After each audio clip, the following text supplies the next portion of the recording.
Mike Barber from Richmond. As you look at the last two games, opponents have shot the highest field goal percentage of the year against you. Is that starting offensively with quick shots and getting sped up, or do you see a different cause for that? Yeah, you always look at the quality of the shot, and against Carolina, they got some pretty good quality looks against us, but they also hit some tough shots. A number of their guys were pretty well contested. There was good stretches, and then even in the Belmont game, now some of our breakdowns in the Belmont game were just we were playing them a little differently than other teams. We were trying to stay at home more on the three-point shooters, so it did open up maybe the lane for some drives, and then some of their back cuts for layups. Those were just breakdowns, but there was enough contested shots, but you want to certainly not have that number go up. That's an important number for us. So I don't know if our offense has dictated that as much as just some tough shots being hit, and then couple them with a few breakdowns, or we talk about those live ball turnovers that have hurt us. Didn't hurt us as much in the last game though. Middle of the room. Tony, Mike Savettis from Richmond. How big of a game is this for you guys, not only because it's the next game, but because it's Michigan State, and for you guys to take that next step as a program to get a marquee or a signature win like this, to get in the Sweet 16 and hopefully further?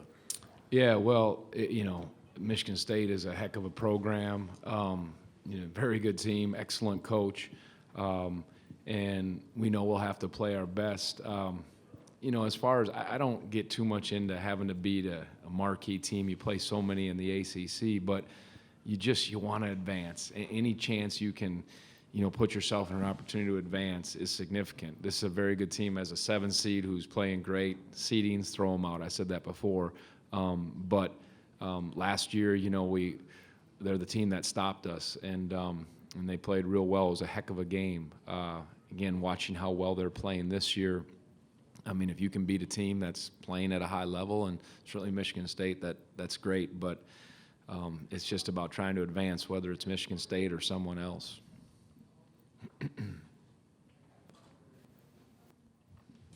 Hey, Tony, Kent Babb from the Washington Post. What are some of the signature things that a Tom Izzo team does better this time of year than January? It seems like his teams just get better and better as the year goes on. What do you see that he does to improve these guys for tournament play?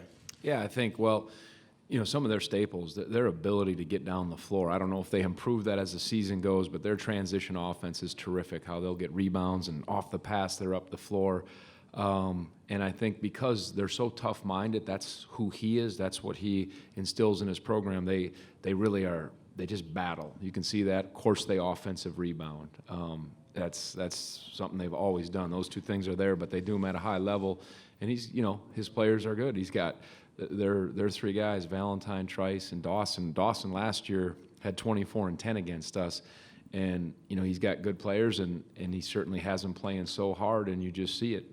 His track record speaks for itself, but their ability, you saw even yesterday how they got some easy transition buckets, how quick they're down the floor. It's some teams in our league do that, the Carolinas and some of those, certainly Duke. So your ability to, as always, try to make them play against a set defense will be one of the keys. But I think those two things, and then just their toughness and their mindset that is part of that program, make them so effective come this time of the year. To our left. Viv Bernstein, New York Times. Rick Pitino was on Dan Patrick's show a few days ago talking about the one-and-done rule, thinks it needs to be eliminated, and has his own suggestions. What do you think of that rule? You think it's outlived its usefulness? Would you like to see a change? And how realistic is that? Yeah. Well, when we get a one and done, I'll let you know. I really don't have much to say because I've never had one, so I can't speak to that as much. It's hard. I was fortunate enough to have some time in the NBA. It's hard to tell a young man, I know other sports do it differently, but, our formula has always been getting more mature guys in the system. I was asked this last year a couple times. I don't have a strong feel on it, and maybe I should, because I can take both sides of that. For guys, if there's the opportunity to go and play at that level and, take care of family and there's some security there, that's a good opportunity. But I know when you go back and look at the draft, I just go back to the draft and even some of the teams that you played against. Just seeing Grant Hill here, we were teammates on the Pan American team. So many players, they were seniors, they were juniors. The strength of those teams with maturity, I guess maybe in some ways we've had an advantage because we've been mature and a lot of other teams have been young.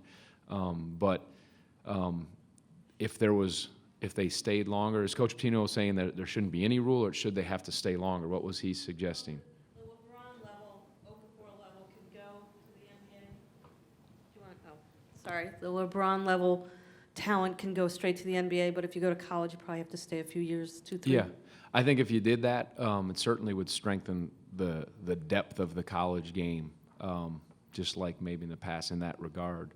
So, again, I haven't had a one and done, so I don't know. But I said this before. If they're going to allow the one and done rule, I get asked, well, would you recruit a one and done guy? Of course, I'd consider that if we could get one. But if you do that, you better have the ability to follow it up with another guy like that, because that does. I am amazed at how programs that lose guys can just reshuffle or reload, as they say, and do that. So, Second row.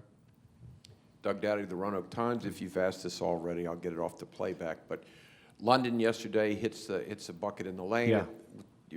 In 2-point game earlier, they'd made a run and he hits a three-pointer from in front of your bench. What do you ever tell him to shoot more? Just talk about what you're getting from him Yeah. from an offensive standpoint. he's got such a good feel. When the first game when Justin got hurt, we played at NC State.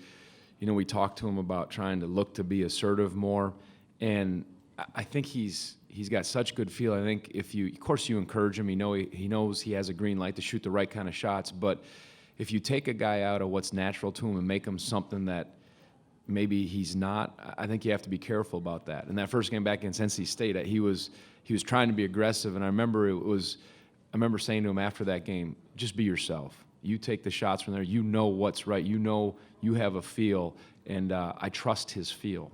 And I think that's the biggest thing, is that I trust. And if I need to whisper something in his ear, if I need to, talk to him, I will. But the game, he's such a classic point guard. When you watch him, the way he's played, he understands the moment when he needs to take the shot, when he needs to get the guys the ball, and that's really important. When you have Malcolm or Justin or guys who are more geared towards being aggressive, you need a guy who understands that feel or can get it inside if we're not getting touches. So I don't think I want to mess with that with him. I trust his feel, as I said, and again, I can tell him, hey, or we can run a little action for him, but he's very timely with his shots.